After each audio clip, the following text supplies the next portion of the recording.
பலுசிஸ்தான் மாகாணத்தில் திடீரென நுழைந்த பாகிஸ்தான் ராணுவம் நடத்திய தாக்குதலில் 47 பயங்கரவாதிகள் சுட்டுக் கொல்லப்பட்டனர். அடுத்தடுத்து அங்கு நடந்த தாக்குதல் சம்பவம் தான் பலுசிஸ்தானை அதிர வைத்துள்ளது.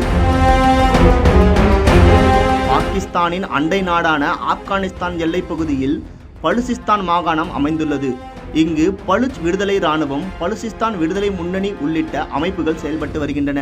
அதே சமயம் பாகிஸ்தானிலிருந்து பிரிந்து தனி நாடு கேட்டு பலுச் விடுதலை படையினர் போராடி வருகின்றனர். இந்த கோரிக்கையை முன்வைத்து அவ்வப்போது தாக்குதல்களில் ஈடுபட்டு வருகின்றனர்.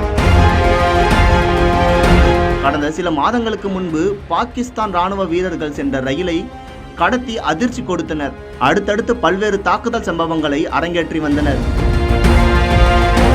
இந்நிலையில் கடந்த 2 நாட்களாக பாகிஸ்தான் ராணுவம் பயங்கரவாதிகள் ஒழிப்பு நடவடிக்கையில் களமிறங்கியுள்ளது. குறிப்பாக பாகிஸ்தானின் சோப் மாவட்டம் வழியே பாகிஸ்தானுக்குள் அத்துமீறி நுழைய முயன்ற 33 பயங்கரவாதிகளை பாகிஸ்தான் ராணுவத்தினர் சுட்டு வீழ்த்தினர். அடுத்தடுத்து ட்ரோன்களை விட்டு தேடுதல் வேட்டையில் ஈடுபட்டு வந்தனர். அதேபோல நேற்று பலுசிஸ்தானின் சம்பா எல்லையையொட்டிய பகுதிகளில் பயங்கரவாதிகள் நடமாட்டம் இருப்பதாக உளவுத்துறை ரகசிய தகவல் கொடுத்தது.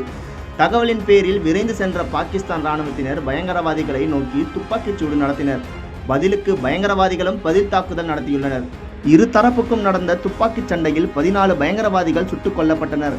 இதனை பாகிஸ்தான் ராணுவம் உறுதிப்படுத்தியுள்ளது.